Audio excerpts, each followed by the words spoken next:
Hey Branson, how are you? Can't hear you, unfortunately.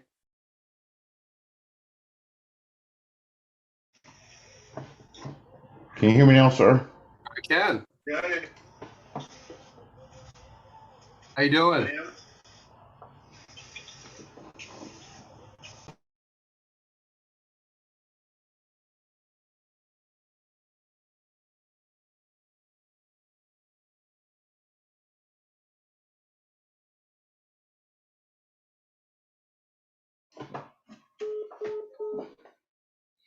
How you been, sir? I've been good. How's it going with the radio station? Oh, it's going good. It's going good. Working on price listing, and now I'm about to start trying to reach out to small businesses because that's my big goal right now is to help small businesses with commercials Sure. and get my Google ads running efficiently. So, Have you heard of something called programmatic SEO? no. It's a new thing, and it's kind of powered by AI. But essentially, what you do is you produce thousands of pages of content that you can post somewhere like your blog or anywhere, and it dramatically improves your SEO performance. Hmm. I'll find an article on it, but that's what a lot of people are switching to because it supposedly works better than previous SEO. So, Okay. and the AI piece of it allows you to generate that content automatically. So it isn't, a heavy lift apparently, but I'm still learning about it, but I think there's something there. Washington Crab, is that in Farmville? Is that the place to open? Yeah, Jason is on right now. You can ask him. He's got a store in Washington and a store in Farmville. Farmville, yes. You just opened in Farmville, right, sir? Yeah, I think his your audio is off, Jason. Can't.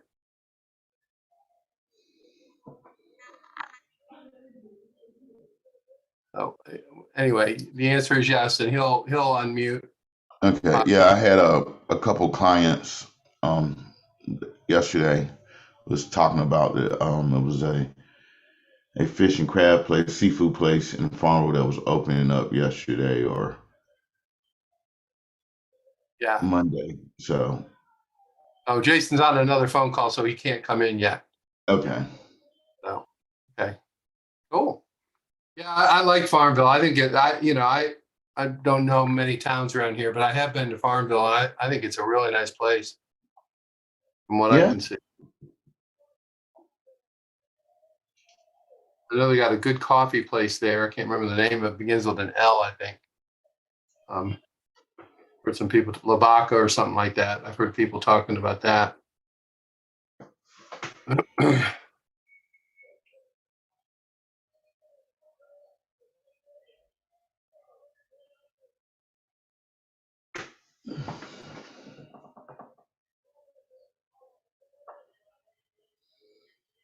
And went to that small business expo that was in Bertie County.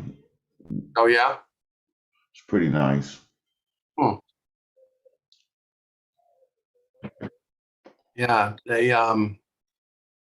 What's going on here? There's no chat. Okay. All right.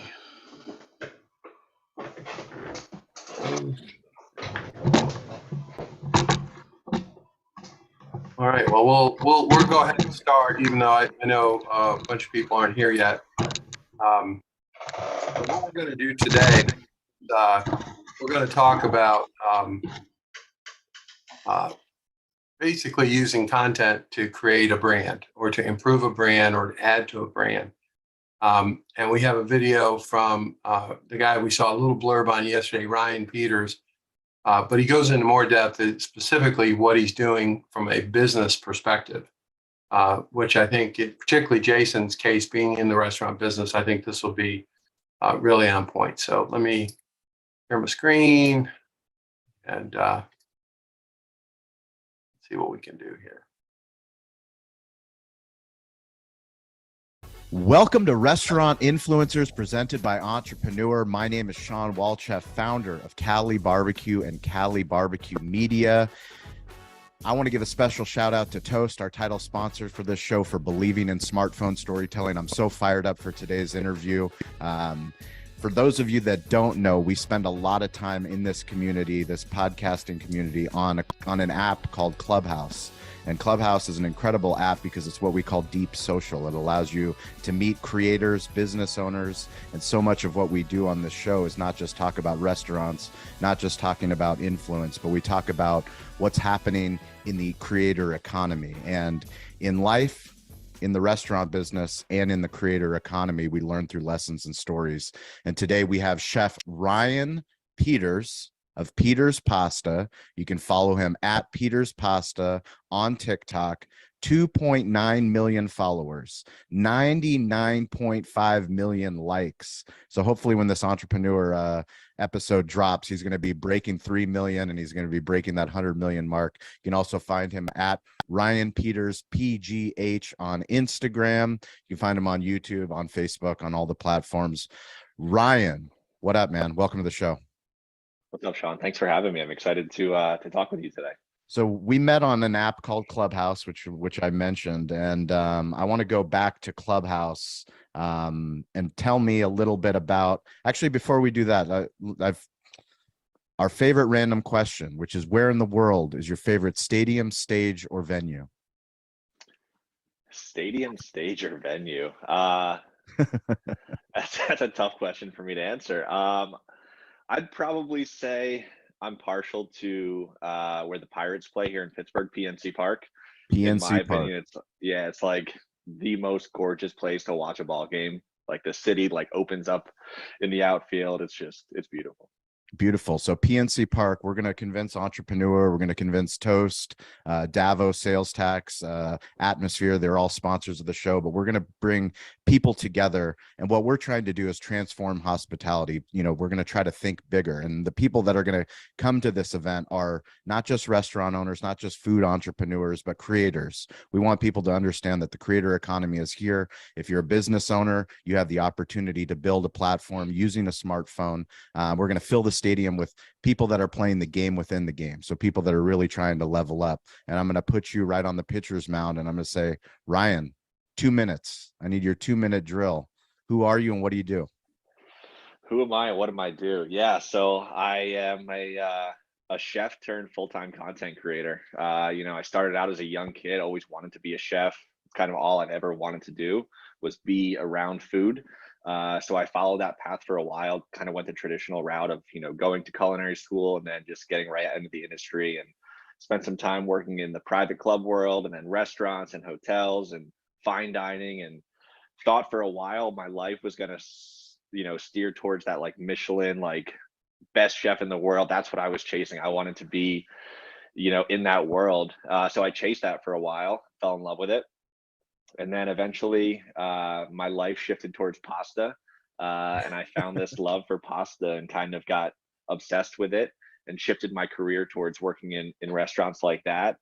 And then ultimately it all kind of funneled into where I'm at now, which is just kind of being able to put myself out there on the internet and through social media and do what I love and share it now with millions versus just, maybe a couple hundred people every night in a restaurant. Now I'm sharing what I love with millions every night around the world. So it's kind of transformed into me building my own brand and making a name for myself through social media and being able to be a content creator full time and kind of just travel the country and make pasta and share it with the world. When did you become a content creator full time?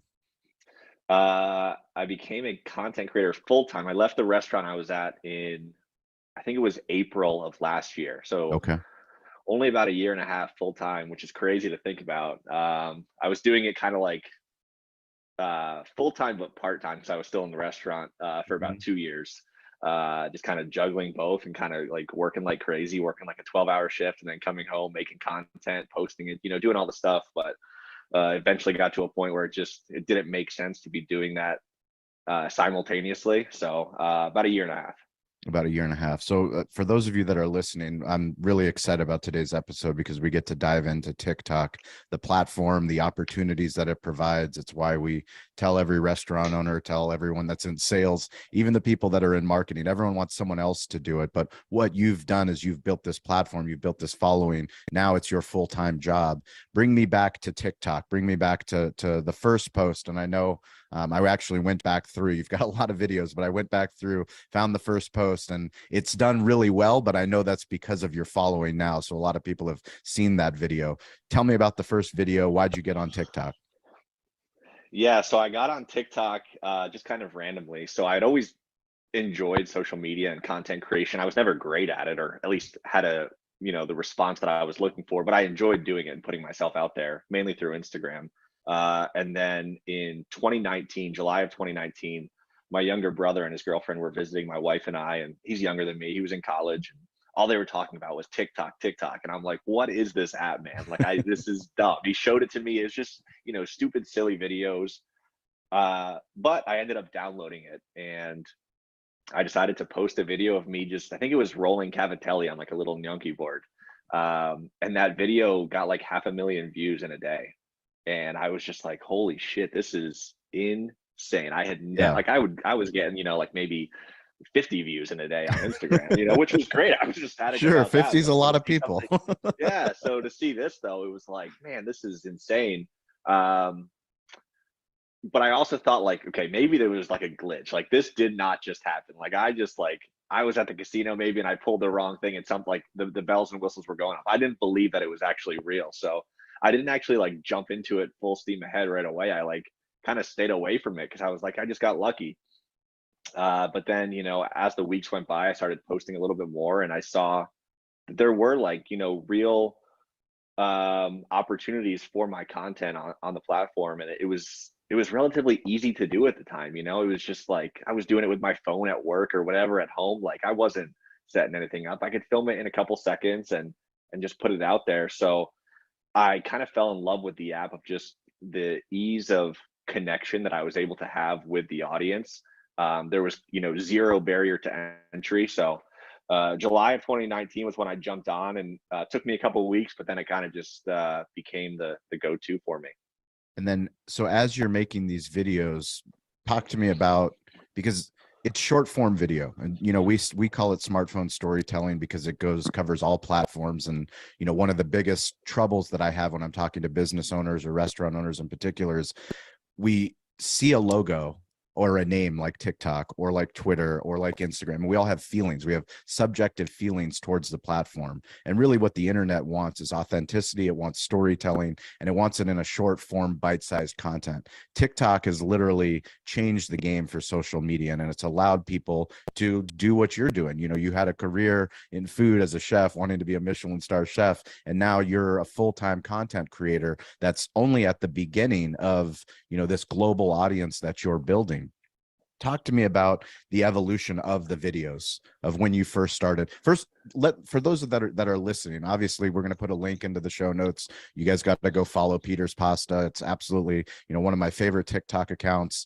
But nonetheless, tell me about the actual videos themselves, the evolution of how did you change? Because you have a very specific niche, but you do some really cool stuff with it.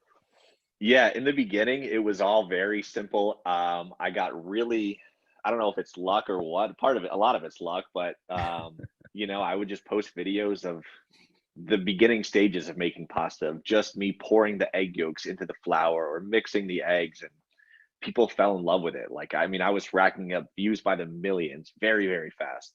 So it was a lot of that in the beginning, a lot of just, taking pasta out of the pasta extruder and cutting it, and, just these like almost satisfying type videos was a big part of my brand early on. And I'm thankful for that stage of my brand, because like that built me up very, very fast, and did a lot for my following.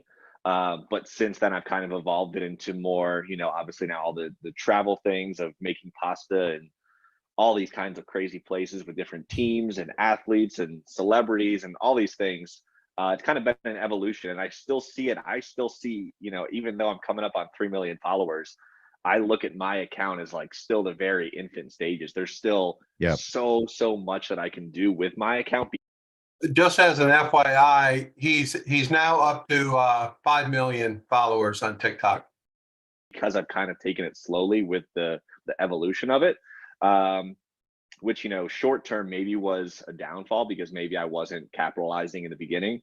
But I think long term, it now gives me the opportunity to kind of keep growing at this pace. You know, I'm the type of person like I wasn't chasing that like super big spike. I was just looking for that nice steady grind, and I found it. And I found a formula that works for me. Now, when you're looking at your videos, how do you judge yourself? Are you an Meaning what? analytics? Are you an analytics person? Are you looking at comments? Are you looking at engagement? How do you know what's working?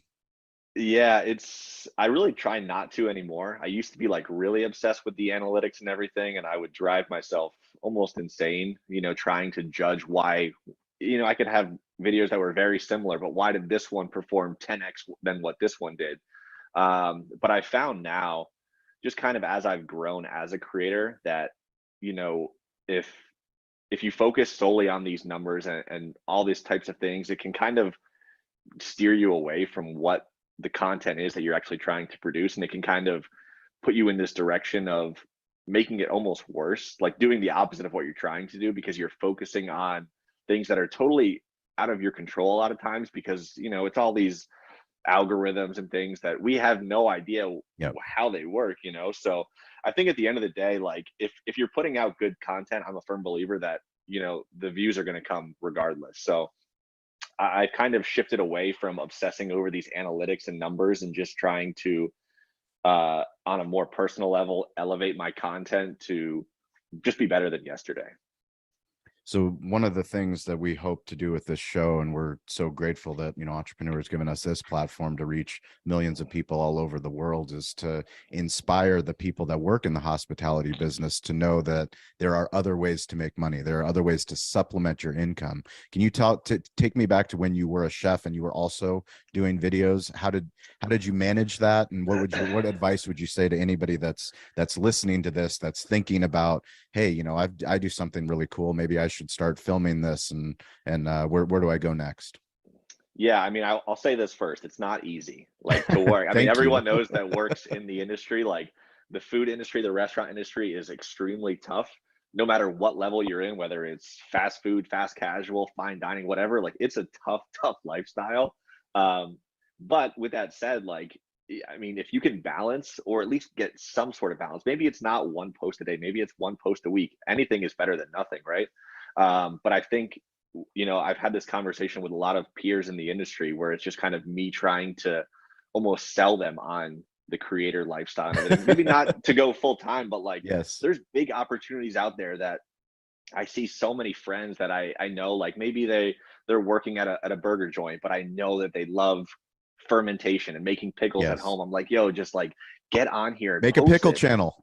Yeah, like let's talk about it, and let's, you know, you can build a following that you'd be surprised that like Yep. people love pickles or whatever it may be. That like I got lucky with pasta, like that was my thing, and it translated very well, and I was able to kind of do it uh cohesively with working in restaurants. Again, it was like I was basically working two full-time jobs, but at some point I saw, you know, both financially and just on like a level of like where my brand could go, that like, okay, maybe this doesn't make sense to be doing both of these. Maybe I need to make this hard decision of maybe I need to jump out of the only industry I've ever known and make this leap, because I see the opportunities that are there.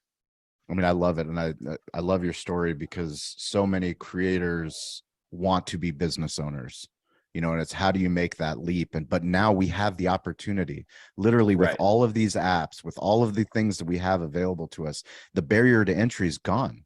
There is no barrier to entry. It's literally Yeah. just the time that you want to put into the craft.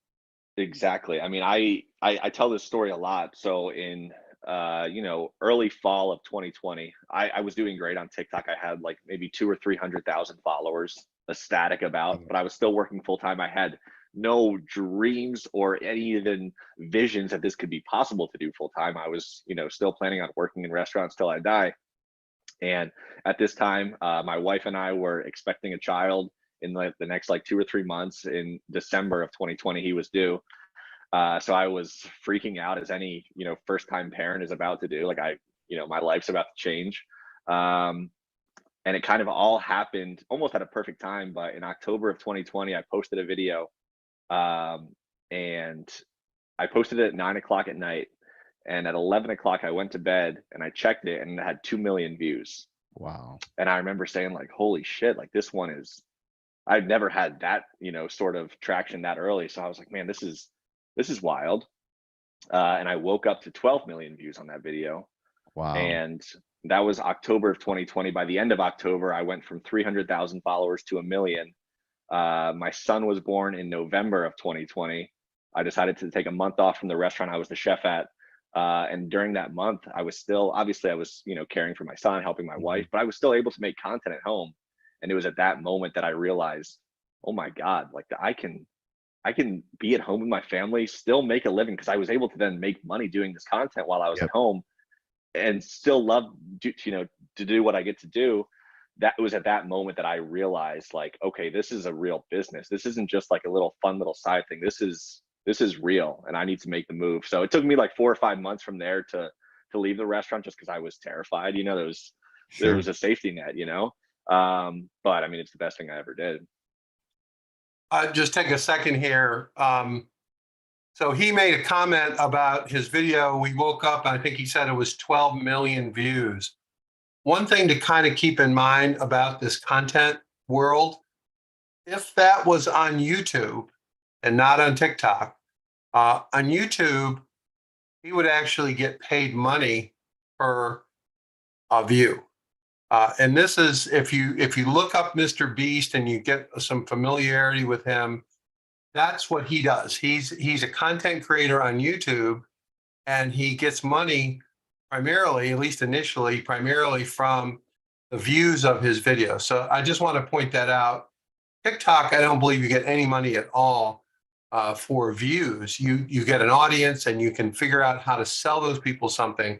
But I just want to make that point that, to my knowledge, YouTube is the only kind of platform that's available to folks like us, where you actually get paid almost like a TV station or a network, based on the views of the content. So just keep that in mind. That's Dennis, awesome. my understanding is Can you bring us TikTok back has to the moved first to brand paying deals? for, So the first,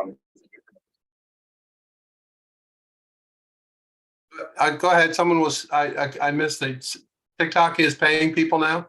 yeah, that's correct. The numbers that you have to hit are wildly higher than for like compared to YouTube, but because they're running a lot more advertisements on there now, they have started paying for clicks or views. Okay, good to know. A person from TikTok, an executive, reached out to me last week and wants to talk about working with us. So I will follow up with that person and see. Please do. Please do. Yeah, I will. They're very hard to get to. I actually have some contacts at a fairly high level, and I just get no response. I guess they're just deluged. But this person reached out to me, so I will follow up and see what's going on with all of that. But thanks, Jason, for telling us that. I did not know that. And if TikTok has Time reached to, out to you, then you're doing something right. Thanks, Dennis. Okay, I don't know.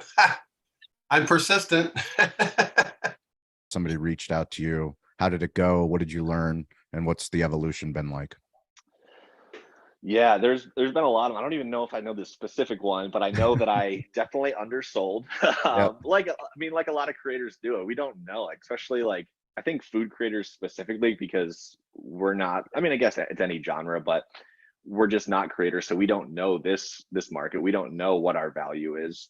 So I undersold. Well, at the same time, brands don't know the value either. Right. They know especially they on need it. TikTok, They know too. they want it, but they don't know Right. what the value is. Yeah. Right. So, for me, for brand deals, it's been an evolution because I've never been the type of person to do many. That's just never really been my thing with my brand. So I started out and did a couple that were like maybe for like a couple $100 a piece, which was great. Again, this was when I was still working in restaurants. So I was like, man, this is great. Like, babe, we're going out to dinner on Saturday night if I get off, this is great. But then I've been able to kind of transition it into doing more strategic partnerships where it's like, I'm not a fan of like the one-off, like, hey, post this video, you know, send us the analytics, here's a check. I'd rather have like, okay, let's sign a 6-month contract and let's, you know, set up long term. And because for me, like if I'm gonna do something with a brand, it's got to be, like everyone says, something I believe in, something I like, but like I want it to be something that my audience can get to know, like they Sure. almost like associate that brand with me. You know, that's important for me because I think that as we build these communities, these brand partnerships are very, very valuable. I look at them as like a very valuable thing that if I'm going to attach my name to, and if this brand is going to attach their name to me, why not make this long term, and why not like really build a true relationship? Well, yeah, and it's also it can't be transactional. This isn't something where you talk about one type of pasta or one, you know, something specific in one of your videos, and then all of a sudden that's going to lead to all these sales. What Right. actually has to happen is it has to be, this is why we work with this thing, and it's going to be integrated into the content in a natural way, not into an advertising, hey, buy this thing right now because it's a Black Friday, Cyber Monday special. Right. I mean, and that's the thing is I think I've tried to even educate brands on this that want to look for that type of one-off thing. Like there's going to be very little return for you. I don't think you Yep. understand how this works. Like we need to make this a true partnership because you're not going to get the return you want. I'm not going to, because the video is going to very underperform for me. So why not we like be more strategic and really build a true partnership and a true campaign for how we can implement this, that way both of our audiences know that this is real, this is genuine, this isn't a little cash grab for me, you know, this is a real thing. So when you're dealing with now, have you done any outreach yourself? Oh yeah. Tell me, how many times have you reached out? A lot. So man, I haven't done it as much as I was, but I'd say Yeah, probably the about a year. reverse funnel's happening now. People are Yeah, so reaching out to you. You have to yeah, which filter those. right, which I'm so grateful for. But in the beginning, especially like when I wanted to do all the different things with, you know, teams and sports and all these different brands, I would literally go to a coffee shop every morning, basically Monday through Friday from 9 to 11. And I would just look up on LinkedIn, look up on tourism pages and just cold email, cold call all these places. Who Literally, I mean, who specifically in the companies were you reaching anybody. out to? Anybody. I would look up first, like I would go on LinkedIn first. LinkedIn's Their, like, amazing. For those social. of you that aren't using I love it. LinkedIn, it's just an unbelievable tool. Yeah, it's crazy. So I would look up like whatever, let's use Walmart for example. I would search like Walmart social, Walmart marketing, Walmart digital. If I couldn't find anybody, I would connect with anybody I could. Yep. At whatever the company was, and just, you know, intro myself, tell them what I'm trying to do. A lot of times they were like, I just want to point out that this guy was working, 10 hours a week, outbound outreach to brands to promote his content in his channel. And that, to me, that's a lot of effort. You can automate some of that stuff. You can make it easier. There are tools for LinkedIn actually that help you build lists, believe it or not. But that side of it, no one ever talks about, because you only hear, their success when they're up and running. But reaching out to people, it makes a lot of sense. If you have content that is you're gonna be able to work together, and his mentality of creating long-term relationships versus transactional relationships, I think is also really smart. And I think the other thing is for many of us, I think focusing on local or regional prospects would be good, because a lot of those companies would never think of this, right? They wouldn't think of, and they've heard of TikTok, but they don't have the first idea how to leverage that. But if you have content or you have, survey, and I think you're in a position to negotiate an arrangement, even if it's just a test, right, for a while, a month or so, and see what happens. But I think the effort in the outbound is what I found really interesting about this guy. like, no, whatever, or it didn't go anywhere. I never got a message back. But for every 1 out of 100 I did, there was usually a genuine conversation to be had, and usually it turned into something. For every 1 out of 100, is that what you said? I'd say that's probably a good Did Yeah. you guys hear that? 1 out of 100. So you have to be relentless. Like Yeah, if I you was, want this yeah. in the beginning, if you want this as bad as we know that you want it, as bad as we wouldn't be here without Toast. We wouldn't be here without Atmosphere. We wouldn't be here without Dadvo. So, you have to be willing to put the time, the effort, the dedication in to prove that you're worth something. Talk to me about the stadiums, the professional teams, the opportunities. How many stadiums do you have? Do you have a list? Professional stadiums. I You don't have a don't. list. It's a lot. It's a A lot. lot of There's a good point. NFL teams, a lot of, your Yeah, page is full with incredible mascot content of you yeah. teaching a mascot how to make pasta. Yeah, so that whole series kind of happened by luck. It was last year, in the summer of last year, I was, the pandemic was kind of opening up, things were happening again. And just like everyone else, I was sick of being at home. So I was like, man, I want to do something, because I had missed out, because a lot of my blow up on social was during the pandemic, when we weren't traveling, we weren't, Yep. collaborating. So I missed out on like all the really fun stuff that creators get to do during that time. So I was like, man, I want to do something. So I was fortunate. I already had relationships here in Pittsburgh with the Steelers and the Penguins. So I reached out to them and I was like, hey, can I just come make pasta at your stadium? They were a little like weird. They were like, why? And I was like, just can I? It'd be fun. Do they have TikTok accounts? They do, yeah. All the professional sports teams now that you work with have TikTok accounts. Correct. Yeah, Good. everybody's all on there now. Good. So I did those two, and that was fun. And I got a couple teams that had commented on those ones, like, hey, like, just fun little engagement. But none of them had followed me at that point. I was like, man, I need something. And then I think one of the really early on ones was the Chicago Bears. They're like, hey, you want to come to, they had like a big like preseason like fan festival or whatever. And at this time I wasn't getting like, expenses covered. I wasn't getting paid, nothing. And Yeah. I was like, I told my wife, I was like, babe, I was like, I think This is an I need opportunity. to do this. Yep. And she's like, well, what do you mean? She's like, are they paying you? I'm like, no. I was like, I'm gonna drive there tomorrow. So I ended up driving Right. Seriously, but it's so important for you to tell the story, because people don't get it. Like people expect that, you have hundreds of thousands, millions of followers, and all of a sudden you're going to get travel paid. You're going to get all these easy Right. content deals, long-term deals. No, this is an evolution. Right. I had But to bet you on have to myself. hop on the opportunity. If you believe in what you're doing, you knew that doing that would lead to all the other things. I mean, you probably didn't know at the I scale. didn't know. Yeah. I So had bring me no back. Bring idea. me back to the wife. Talk to me about telling your wife, hey, I know you have I told her, small and son, but I've got to go to I mean, Soldier Field. I'm a young family now, and she's like, what do you mean? Like, are they flying you out? I'm like, no. I was like, I'm going to drive out there. She's like, where are you staying? And I was like, I don't know. I'll figure it out when I get out there. But I know, like, I was like, I had this feeling that I had to do this.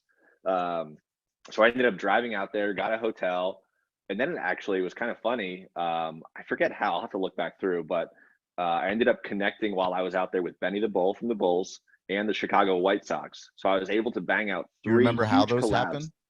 I think just through TikTok. Content. I was It's all through yeah, content, right? Yeah. all through content. I was like a savage on like trying to be early to like brands that I want, or teams that I wanted to work with, to their post, to comment, to try and comment Yep. early and get their attention. I would do whatever I could. And so I got both of their attentions, and so I was able to do the Bears, the White Sox, and the Bulls just on a whim of a quick road trip out there. And then actually, I remember too, now that I think about it, I was driving back from Chicago to Pittsburgh, and I commented on the Detroit Lions TikTok while I was driving, like at a rest stop, and we ended up setting up me to come to their game in like 8 hours. So I drove right to Detroit, stopped there, made pasta, didn't even stay for the full game, stayed for like 3 innings, and then drove back to Pittsburgh. So kind of bet on myself, figured that hopefully like the Bears video would be enough, and then ended up getting like 4 really incredible things just by putting myself out there and betting on myself. And that's kind of when it really kind of spiraled out of control, and now all these teams were coming to me and wanted to be implemented into my content. And at this point now, it's kind of taken a spiral out of control. So I'm going to ask you a very simple question, but why? Sure. Why are the teams reaching out to you? It's a great question. I get asked that a lot. I get asked all the time, why do these teams want to do something with you? You make pasta. And it's very simple.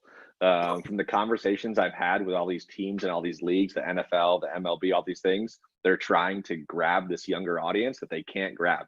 These kids, this younger demographic does not want to watch live sports, but it can be as simple as if they're scrolling, they love making pasta with the Kansas City Chiefs. Okay, hey mom, can I get a Chiefs jersey? It was actually funny when I did the Kansas City Chiefs last December. We were setting up on the side of the field before the game.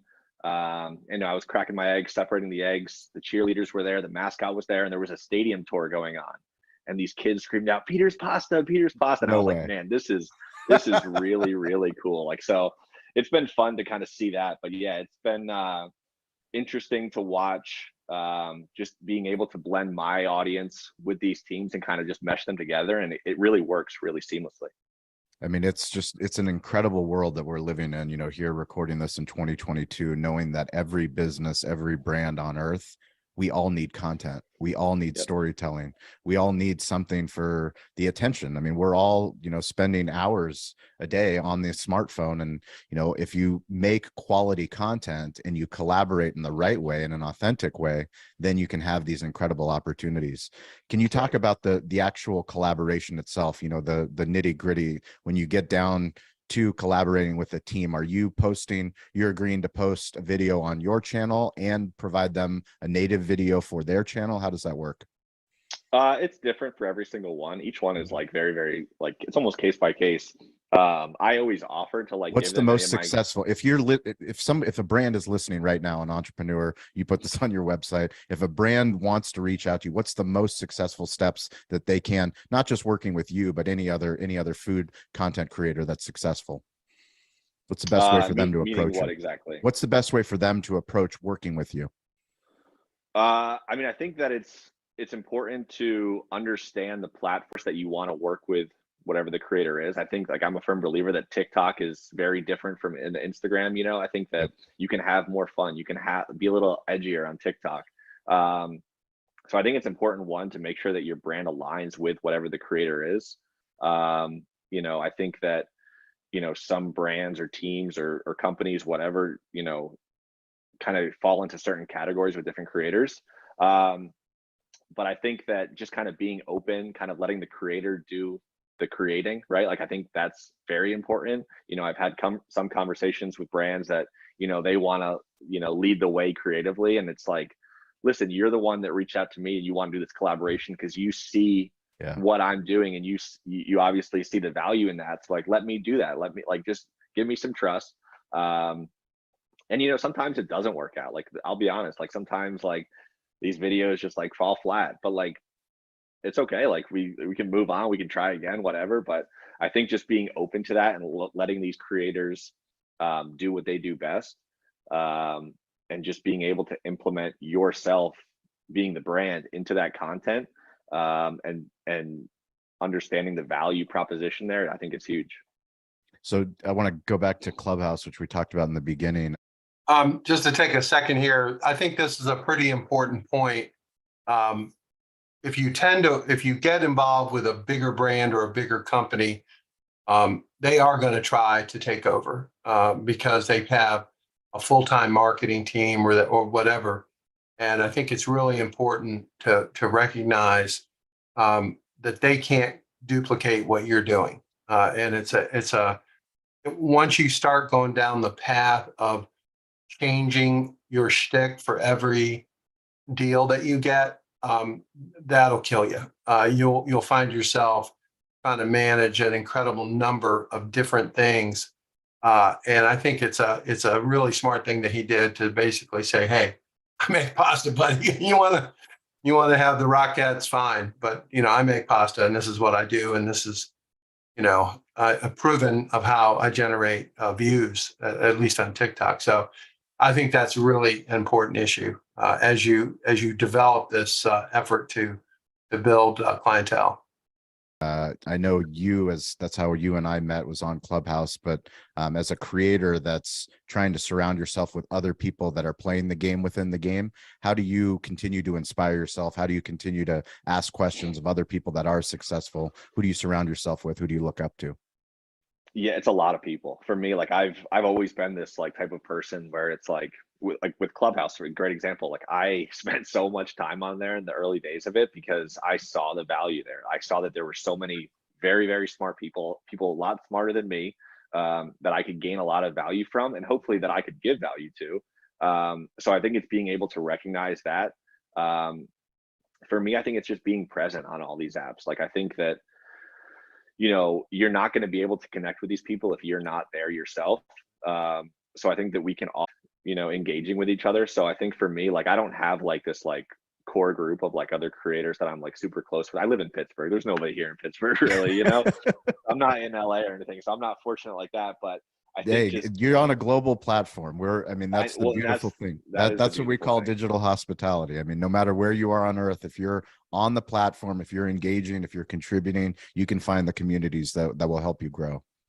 Yeah, and I think, you know, for me, it's been fun. Like as I'm doing things with all these different teams, you know, I'm not shy to like really get to know the social teams. Like, you Yep. know, I found that through all I've done over the past 3 years, the most valuable thing is the relationships of the people I've met along the way. Because I found too, like the whole like creator economy and just social media economy is so small. Just like the restaurant world, it's such a small industry that like you never know. Like the person on the Kansas City Chiefs now works for the, you know, LA Rams or whatever. And Yeah. it's just like if I build that strong relationship in the beginning, and just kind of be my genuine self and provide value, that you never know like down the road. And I'm starting to see it now that like even in the beginning too with the teams, sorry to go back, but you know, I chose to do a lot of the stuff, the collaborations for free.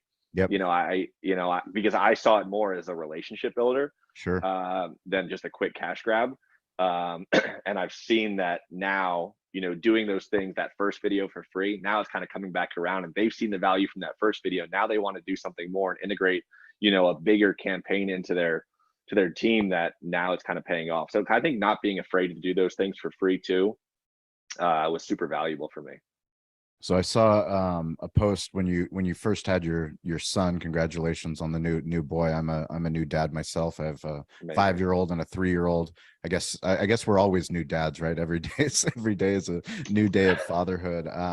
But I did want to bring you back because it's something that you know, it's when we look at success, when we look at 3 million TikTok followers and all the brand deals and all the cool things that you're doing, sometimes it's easy to forget the darkness, the tough times. I never met my father. I was raised by my grandfather. I saw your post on Father's Day. You have a strained relationship Yeah. with your Oh father. yeah. Can you talk to me about fatherhood and what it means to be where you are and what you're trying to instill in your son? Yeah, I mean it's a huge part of my life. I mean, like you said, my father was never really a part of my life at all. And you know, for me, becoming a dad was like a scary thing, you know, because I felt that I had this huge responsibility to be what I didn't have. Like, you know, a lot of dads that didn't have dads, you know, feel that same way. So I felt that there was like a ton of pressure on me, and even more so because when my wife got pregnant, I was working in the restaurant industry, and I've seen so many of my peers that not because they wanted to, but they weren't able to be around as much as they wanted to because of the demands of the industry, and that weighed on me a lot. And I was nervous for it, but you know, I got lucky with, you know, being able to find the creator world that I did, because it's now allowed me this opportunity to be a father in a way that I didn't expect, that I had hoped for, obviously, like maybe not like being a creator, but I had hoped to be able to be around for my son as much as I am. But I didn't think it was possible because all I had known was restaurants. So it's been a wild journey, but I'm super grateful for the opportunities I've had now, because I can be around whenever I want. If I want to take off a month, I can take off a month, and I can be here for his birthdays and for holidays and things that I never thought would be possible. You know, I'm used to working on Thanksgiving and Christmas and New Year's, and, you know, not being able to take off when I get sick or whatever. So I think now I'm able to be around more and, you know, like I said, just be the father that I never had. It's awesome. When you're thinking about what you're building for 2023 and the places that you want to go, you say you're on a mission to make pasta wherever you can. Where do you want to make pasta? Oh man. I, I need to make an actual list because people ask me this all the time. At this point, it's hard for me to say because I've found that nothing is off limits, Yeah. which is crazy. You know, I've made pasta on, I forget what floor, the top of the Empire State Building. I've made pasta on a cruise ship. Like I made pasta inside of a Walmart, like things that I just never thought possible. And you know, I think that yeah, I mean, nothing is really impossible. I really want to make pasta in Disney World. They've turned me down once. Hopefully we can Disney we can World, if get a you're listening, Disney yeah, World, let's get Peter's that would be. pasta I'm not at even Disney like, World. oh, I'm not gonna say it, but yeah, I'd like to do Disney World. And yeah, just I think I want to check off every other stadium that I haven't been to yet. There's still quite a few I need to get to. And these are I national think just stadiums. We're not even at international stadiums, right? that's yeah, that's the thing. I've talked to a couple soccer teams. There's actually a soccer team in Ireland that they followed me last year, and they're like, "Hey, can you come do your like one of your videos here?" And I was like, "Listen, this one you need to cover the travel. I can't. I'm Yes, not gonna be able to do it." absolutely.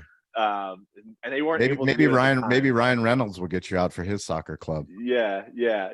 So there's still a lot of opportunity. I think traveling abroad and doing things, you know, underneath the Eiffel Tower or whatever, just all these things that in the beginning I didn't think were possible, but at this point now, like I don't set limits to where I can go or what I can do because I found that just putting myself out there and believing in myself and trusting in you know who I am and what I do has gotten me very far and can only take me farther. So let's break it down for somebody that's listening, that's finally inspired to get on TikTok, to start their account. If they own a restaurant, if they're a chef, they're in the hospitality business, they're like, okay, Ryan's got me convinced. I want to start. I want to dip my toes into the creator economy. Can you dip your toes in? Where do you start? And what's your advice? I actually don't think you can really dip your toes in because, and I'll say it for this, I think that I've had this conversation with a lot of friends and friends with, you know, small businesses and brands that want to, you know, have a social media presence and I help them and I do whatever I can to like help them succeed, but I can only do so much, right? Yep. Um, and they'll post whatever, they won't see like a lot of views at first, which is normal, like whatever, you just started an account, but they'll go a week and then they'll call me or text me and be like, "Hey, yeah, this isn't working." I'm like, "You gave it a week.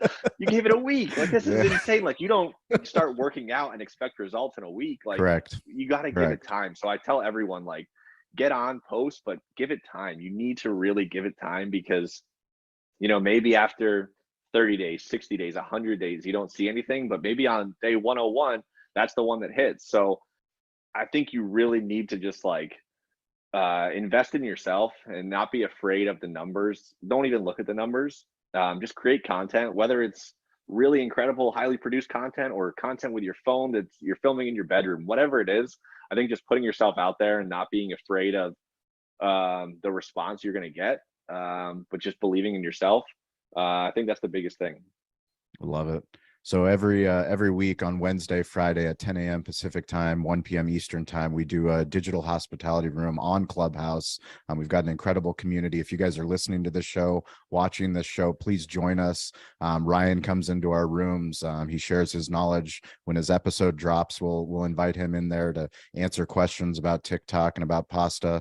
But we give a shout out. So this week's shout out goes to @Jesse Turner. Jesse, he works for Lions Wood Banquet Furniture. So it doesn't matter what business you're in, literally designing furniture for the hospitality business. But he comes to the Clubhouse room, he shares his story, he talks about social media, trying to put out content, inspire his team to put out more content. So Jesse, this shout out's for you. Ryan, I want to give you an opportunity. This is for entrepreneur. I know you tend to work alone, but you can't do anything alone. So who do you want to shout out? Give them some love on entrepreneur.com. Oh, man, there's a lot. There's a lot of people. Man, that's a tough one. I can't just shout out one person. Okay, go ahead. Give me a couple. Top Are we of talking mind. like people that have Anybody. anybody? Oh man. I mean, I think my wife first off for dealing with. There you go. There you You go. know, I mean, it was a big risk for her too because you know we had just had a kid and you know I had to leave the industry.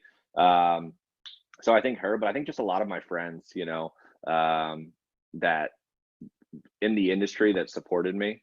You know, they don't have social presences, but they believe, like my buddy Pete, who was the owner of the restaurant that I was the pasta chef at, you know, he was allowing me to like, I mean, some owners are, you know, they don't support, you know, Yeah. people that want to build their own brand. And he saw what I was doing, and supported it, you know. I mean, I think What's the that's name of his pasta shop? so it's called Ironborn Pizza. They do Detroit style pizza, and then he brought me in Ironborn to kind of, Pizza. Sweet. yeah, to do pasta. And you know, he's become a really good friend of mine over the years, and like I said, just supported me to build my brand. And you know, like anybody, when I remember when I quit, or when I, you know, gave my notice, I was like terrified, because it's just, I always hated quitting a job, because I felt like I was letting someone down. But I just remember him being very supportive. He knew, I mean, he's like, I knew this was coming. He's like, I've been waiting for you to do this. So I think having someone like that in my life that I knew supported me and saw what I saw, you know, that I saw that there was an opportunity, I think was huge. Love that. Yeah. So if you're like Pete, I mean, this is something that is near and dear to my heart. No matter what, if you own a restaurant, you've got to support the people that are in your restaurant. You have no idea what kind of talents they have, and all we need is a smartphone. Literally all we need. So the more that, you know, a host, a bartender, a server, a chef, a pit master, you name it, inspire them, allow them, give them space, because guess what? Everybody needs social media. And the more that you inspire creators within your restaurant in the hospitality business, the better off you're going to be. I'm going to give you an opportunity. What's your favorite quote? Ooh, Or something you live by, a yeah, mantra. one of my favorite quotes is, so I actually grew up a Philadelphia Eagles fan, because I'm from out near Philly, and one of my still all-time favorite players was Brian Dawkins. Yep. And he has a quote. This isn't, you know, to the word, but it's something along the lines of, they say what is it? They say, if you love what you do, you'll never work a day in your life. And he goes on to say, he's like, well, I don't buy that. He's like, if you love what you do, you're going to work all day, all night, every day, you know, just because it's like, if you do love what you do, like it is work. Like, That's awesome. and I believe that, you know, so. That's awesome. I love that. So if you guys want to reach out to me, it's at Sean P. Walchef, ShawnPWalchef. That's on Instagram. That's on TikTok, LinkedIn, Twitter, all the fun places. Ryan, where's the best place for people to follow you besides TikTok? Because everyone's homework assignment is to go follow Peter's Pasta. I'm sure it's going to be over 3 million by the time this episode drops. And who knows? I mean, the sky's the limit, Peter. I mean, what's going to happen, Ryan?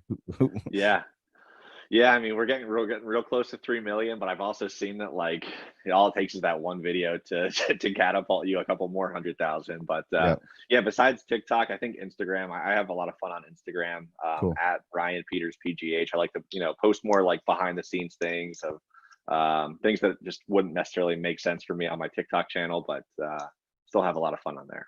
All right, Ryan, Peter's Pasta. If this isn't the inspiration to start your TikTok account, I don't know what to do. Bringing the best of the best into the game. Thank you for being here, Ryan. Can't wait to see what stadium, international stadium, that you're going to be putting some pasta down. I'm sure you've got World Cups in your future. I'm sure you have Olympic stadiums. I mean, it's all going down. Yeah, no, I appreciate you for having me in the conversation. You got it. Thank you, guys, and we'll catch you next week. And a special thank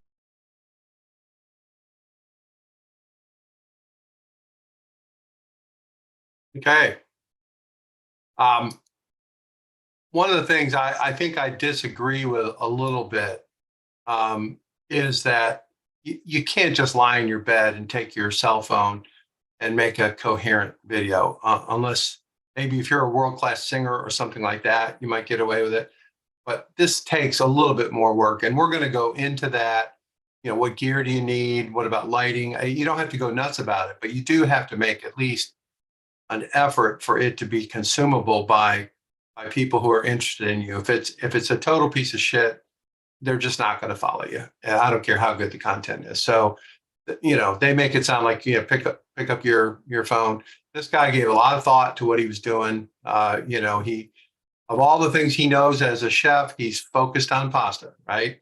And even more specifically, he's focused on putting eggs in pasta. I mean, if you go on to his TikTok or some of his other stuff, he's got one now where he makes pasta with 4,000 eggs, in a pasta ring. I can't imagine.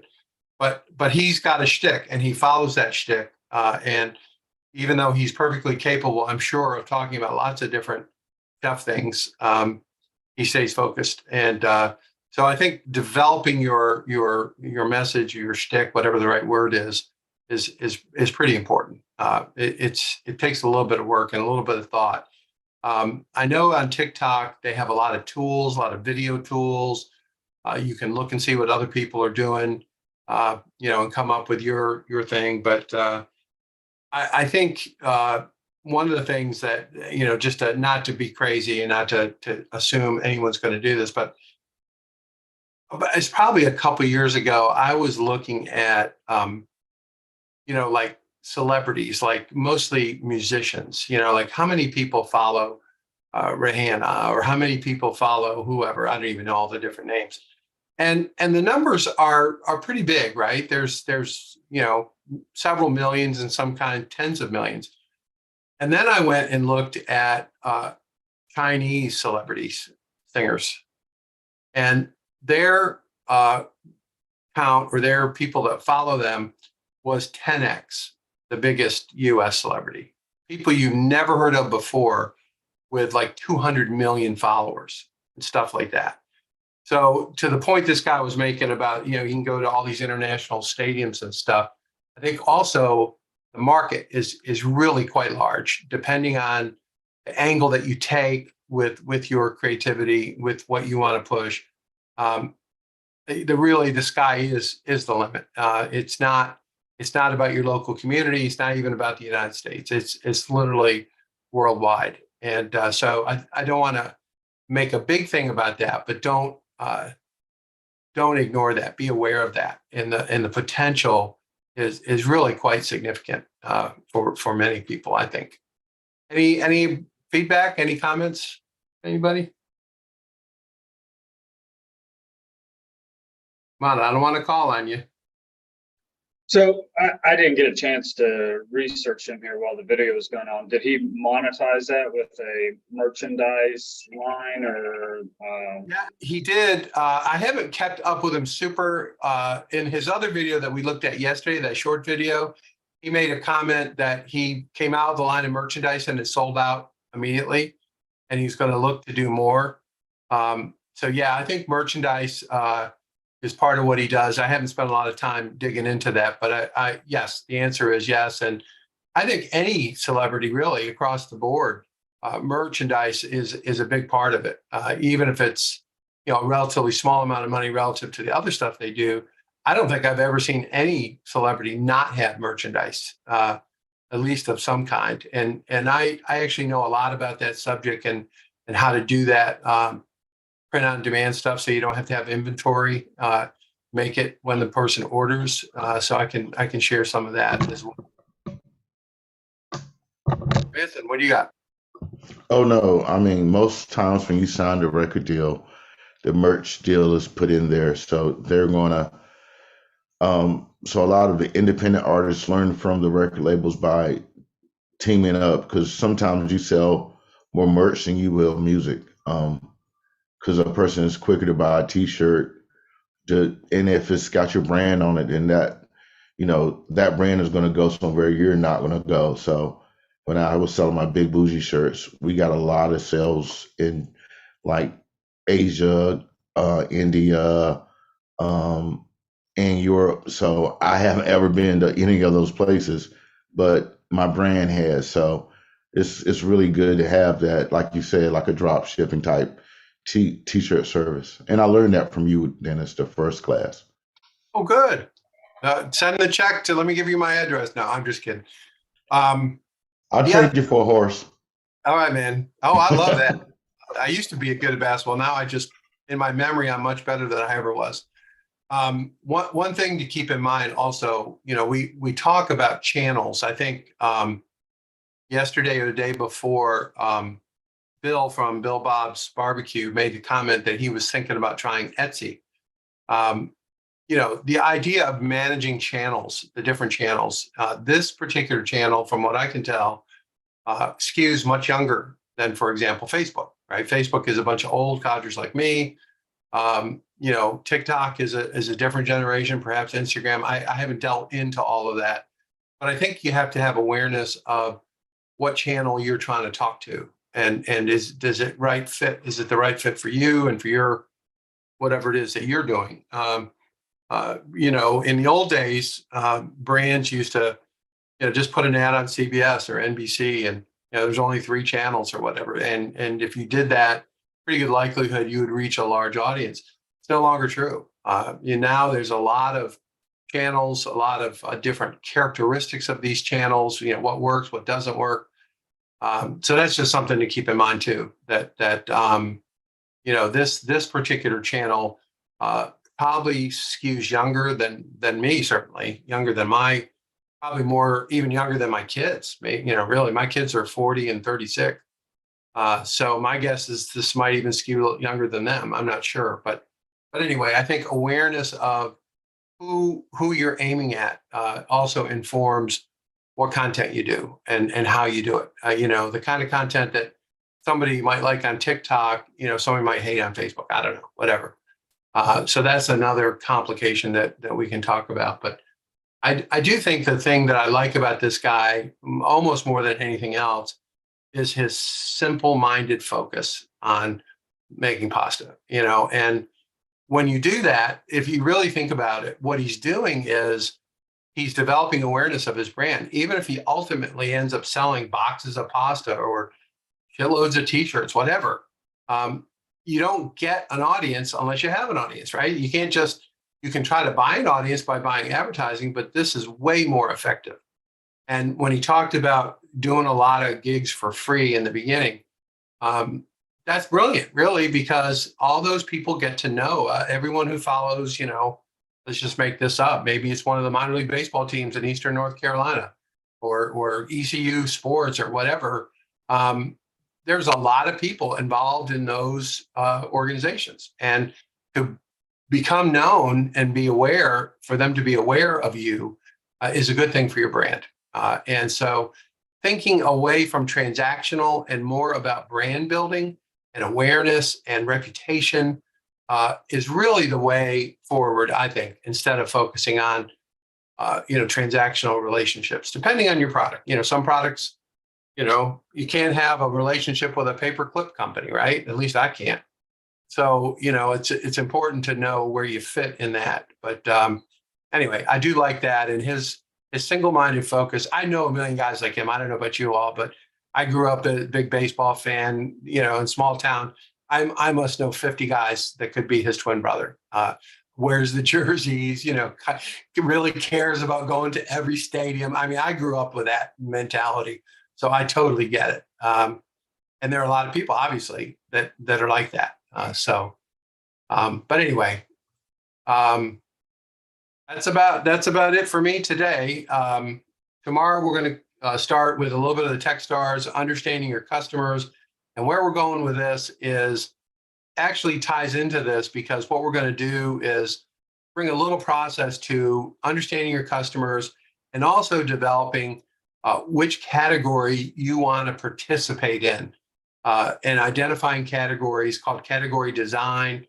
I think you'll find it really interesting. I had never been exposed to it in school or anything, but it's some really good stuff and some good education as we move toward this idea of promoting your brand to a bigger and better audiences. So that's the plan for tomorrow. And I hopefully the system is not working well for some reason. You should be getting an email every day telling you the next day's class with the link. And then you also should once a week get a list of upcoming classes. So I'm working on to see why those aren't going out, but please understand I have to deal with ECU and the UNC system. It's a nightmare. I can't even get the list of you all from them. It's nuts. So but that will start happening, hopefully, even if I have to do it myself separately from ECU, which I'm not above. I mean, I may well do that anyway. So anyway, don't hesitate to reach out if you have any questions or concerns, or even if there's stuff you want to see or questions that pertain to your situation. I'm happy to, remember it's worth what you pay for it, which is free. So I take no responsibility, but I will give you my opinion. So, all right. Thanks, everybody.